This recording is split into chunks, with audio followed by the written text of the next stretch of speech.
Imagine a world engulfed in chaos. Nuclear sirens wail, cities crumble under the weight of natural disasters, pandemics rage, leaving devastation in their wake. This is not a scene from a science fiction movie, but a possibility that haunts the minds of many, including the world's elite. As global uncertainties escalate, a growing number of the ultra-rich are investing heavily in a modern-day insurance policy, luxurious underground bunkers designed to weather any storm. These are not the Spartan fallout shelters of the Cold War era. Instead, they are opulent subterranean mansions, equipped with the latest technology and amenities intended to provide a haven from a world gone mad. But this begs the question: are these elaborate hideaways a realistic solution to global catastrophes, or merely a costly illusion of security for the privileged few? The increasing popularity of these doomsday bunkers reflects a growing anxiety about the future. The threat of nuclear war, once a fading memory of the 20th century, has returned to the forefront of global concerns. Climate change is no longer a distant threat, but a present reality, unleashing extreme weather events with increasing frequency and intensity. Add to this the spectre of global pandemics, resource scarcity, and societal unrest, and it's no wonder some are seeking refuge underground. The doomsday bunkers of the super-rich are a far cry from the cramped, utilitarian shelters of the past.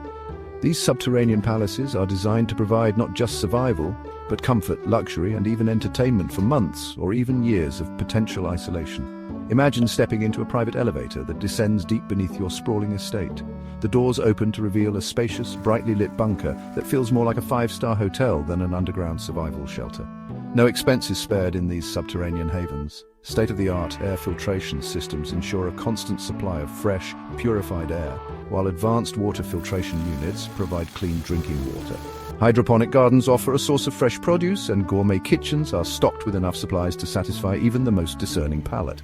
Bedrooms are lavishly furnished, and entertainment areas boast large-screen TVs, gaming consoles, and even virtual reality systems to stave off boredom during prolonged confinement. The motivations behind this surge in bunker construction are as diverse as the potential threats themselves. The resurgence of nuclear tensions between global superpowers has reignited fears of a catastrophic conflict. The Doomsday Clock, a symbolic timepiece maintained by the Bulletin of the Atomic Scientists, sits at a chilling 90 seconds to midnight, reflecting the precarious state of global affairs. Climate change, with its potential to unleash devastating storms, floods, droughts, and sea level rise, is another major driver of the bunker boom. The increasing frequency and intensity of extreme weather events serve as a stark reminder of the planet's vulnerability and the potential for widespread societal disruption. Biological warfare and pandemics represent yet another existential threat. The COVID-19 pandemic, while a stark reminder of the fragility of human civilization, also highlighted the shortcomings of traditional healthcare systems and the potential for rapid global contagion.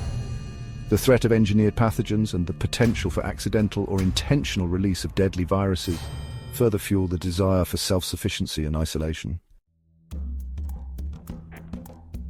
The concept of underground bunkers is not new.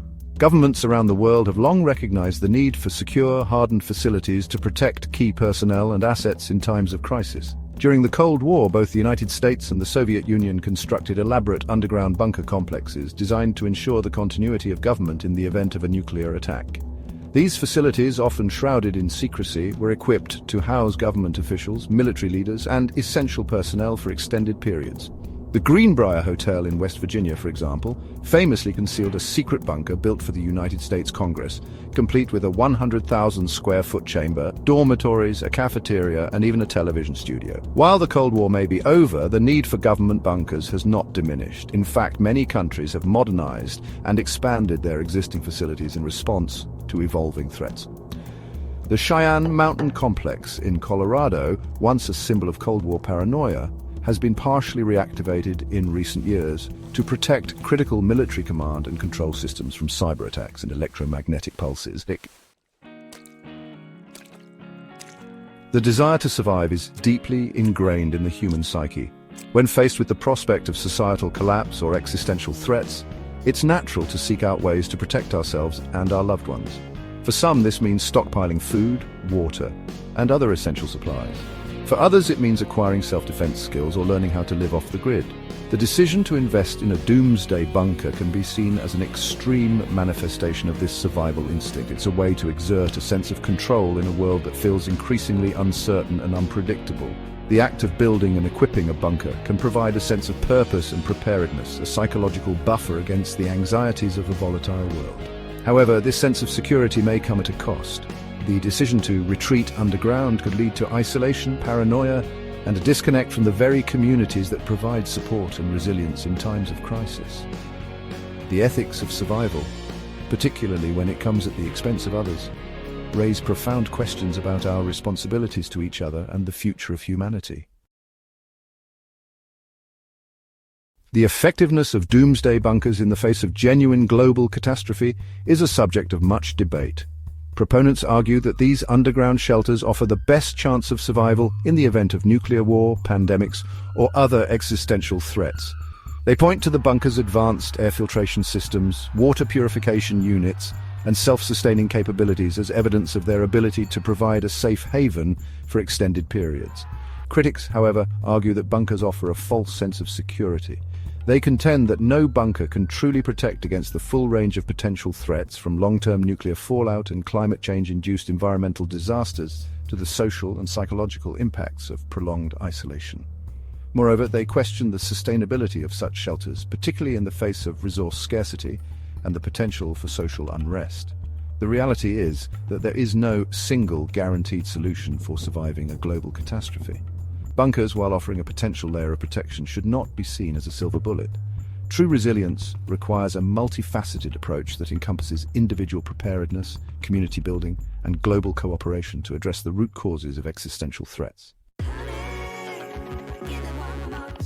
While the ultra-wealthy invest in elaborate underground bunkers, what options are available to the rest of us? While we may not have the resources to build our own subterranean fortresses, there are still steps we can take to prepare for emergencies and increase our resilience in the face of uncertainty. Building a strong community network is essential. Get to know your neighbors, share skills and resources, and work together to create a support system that can weather difficult times. Developing practical skills like gardening, first aid, and basic home repair can prove invaluable in emergency situations. Creating a disaster preparedness plan for your family is crucial. This should include identifying safe spaces in your home, stockpiling essential supplies like food, water, and first aid kits, and establishing communication protocols in case of separation. Staying informed about potential threats and learning how to respond effectively can empower you to make informed decisions in times of crisis. The trend of wealthy individuals investing in doomsday bunkers raises ethical concerns about equity and social responsibility. In a world facing existential threats, should survival be a privilege reserved for the few who can afford it? Or do we have a collective responsibility to create a future where everyone has a chance to thrive regardless of their socio-economic status? The image of the ultra-rich retreating to their underground havens, while the rest of the world grapples with the consequences of global crises, paints a bleak picture of the future.